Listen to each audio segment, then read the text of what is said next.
সত্যি এরকম অসংখ্য ফজিলত রয়েছে। যদি সেই ফজিলতগুলো বলতেন যে আমরা তো অপরের দোষ, সত্যিকার অর্থে এটা খুব কষ্ট নিয়েই বলতে হয়, আমাদের সমাজে এটা চলমান।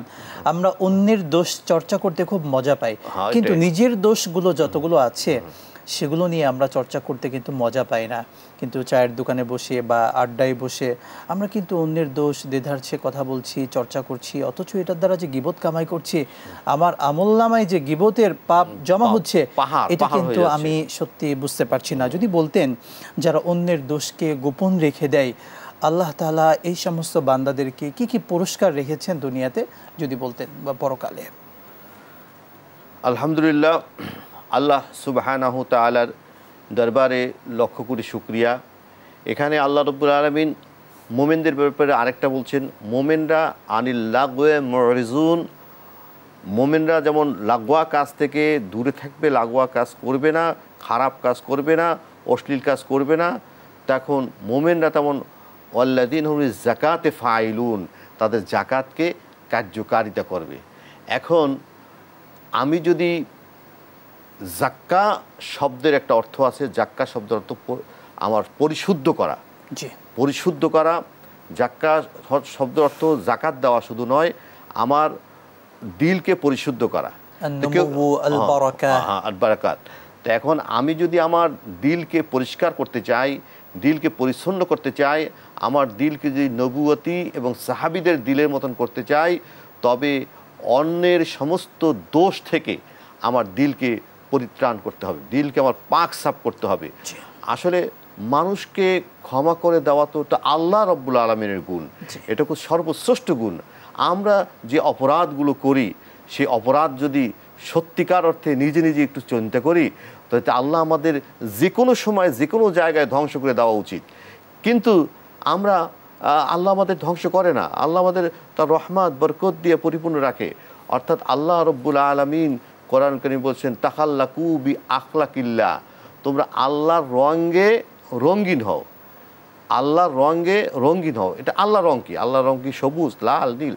আল্লাহর রংটাই হচ্ছে আল্লাহ মানুষকে খাওয়ায়, আল্লাহ মানুষের দোষ ত্রুটি গোপন রাখে, আল্লাহ রাব্বুল আলামিন কেউ উপর আযাব চাপিয়ে দেয় না।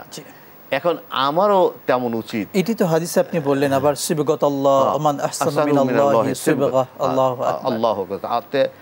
আল্লাহর রঙে রঙিন হতে হবে।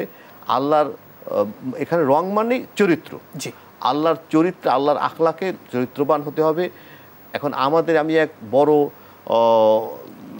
ডক্টর, বড় একজন আলেমের কাছে গিয়ে বসলাম। সে আলেম একটা হিন্দুকে চা বিস্কুট খাওয়াচ্ছে। তাই চা বিস্কুট খেয়ে হিন্দুটা চলে গেছে।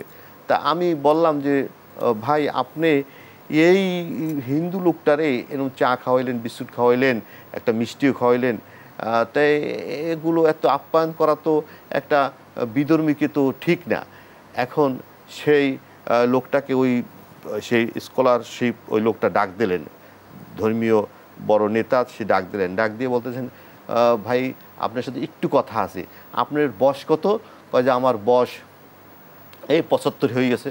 75 বছরের মধ্যে একবার আল্লাহ বলে, আল্লাহ কেবলাকে কেবলা মনে করে একটা সিজদা করছেন? কয় না। কয় একদিন লা ইলাহা ইল্লাল্লাহ কলেমা পড়েছেন? কয় না, আমি তাও পড়িনি, একটা একক তো নামাজ পড়িনি। তখন বলছেন ঠিক আছে, আমার হয়ে গেছে। তখন পরে সে আমাকে বলতেছে, দেখেন এটা হুজুর, এটাই সবচেয়ে বড় আমার জানার বিষয় ছিল, যে আল্লাহ সুবহানাহু তাআলা সারা দুনিয়া তৈরি করেছেন, যে আল্লাহ রাব্বুল আলামিন রিজিক দেয়, যে আল্লাহ রাব্বুল আলামিন হায়াত দিয়েছেন, সুস্থ রেখেছেন। এই লোকটার 75 বয়সে তাকে একদিনও আল্লাহ না খাওয়াই রাখে নাই, একদিনও আল্লাহ রাব্বুল আলামিন তাকে অসুস্থ অবস্থায় রাখে নাই। আল্লাহ তাকে সুস্থ শরীরে দুনিয়াতে এখনো পর্যন্ত জীবিত রাখছে। এটাই হচ্ছে তাখাল্লাকু বি আখলাকিল্লাহ। আল্লাহ যেমন আল্লাহর সাথে শিরক, বেদাত, এত কুফরি করার পরও আল্লাহ আমাদেরকে না খাইয়ে রাখেন না, তার নিয়ামত থেকে বঞ্চিত করেন।